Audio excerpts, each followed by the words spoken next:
രാജ്യത്തിലേക്ക് കടന്നു വന്ന ബ്രിട്ടീഷുകാർ യഥാർത്ഥത്തിൽ അവർ കടന്നു വന്നത് കച്ചവടത്തിന് വേണ്ടിയാണ്. പക്ഷേ അവരുടെ ലക്ഷ്യം കച്ചവടമായിരുന്നില്ല.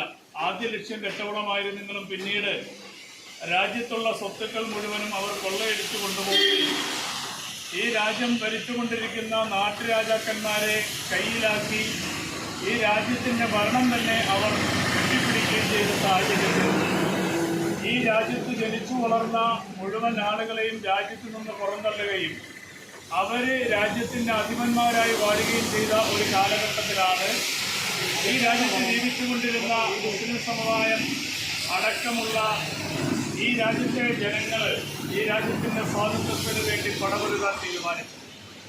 അങ്ങനെ നിസ്സീമമായ നിസ്വാർത്ഥമായ ഒരു പ്രവർത്തനത്തിൻ്റെ ഭാഗമായിട്ടാണ് 1947 ഓഗസ്റ്റ് 15 ഇന്ത്യക്ക് സ്വാതന്ത്ര്യം ലഭിക്കുന്നത്. സത്യത്തിൽ ഈ സ്വാതന്ത്ര്യ സമര പോരാട്ടത്തിന് വേണ്ടി മുന്നിട്ടിറങ്ങിയത് ആദ്യമായി മുസ്ലിമീങ്ങളാണ്.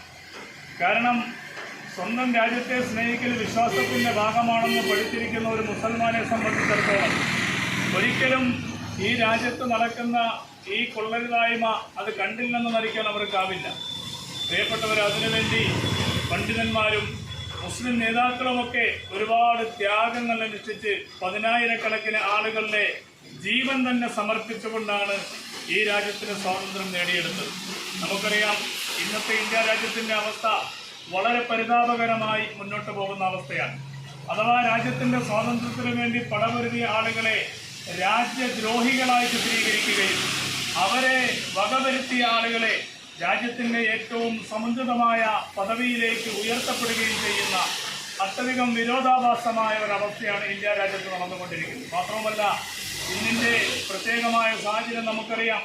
ഈ രാജ്യത്തിൻ്റെ ഭരണം കൈയാളുന്നതിന് വേണ്ടി ഈ രാജ്യത്തെ തകർക്കാൻ വേണ്ടി കൂട്ടുനിന്ന ആളുകൾ ഇന്ന് കള്ള വോട്ടുകളിലൂടെ രാജ്യത്തിൻ്റെ ഭരണം കൈയാളി ഈ രാജ്യത്തെ ഒരു പ്രത്യേകമായ മതരാഷ്ട്രമാക്കി മാറ്റാനുള്ള ശ്രമമാണ് നടന്നുകൊണ്ടിരിക്കുന്നത്. ഇത്തരുണത്തിൽ ഇത്തരം സ്വാതന്ത്ര്യദിന ആഘോഷങ്ങൾക്ക് പ്രസക്തിയുണ്ട്.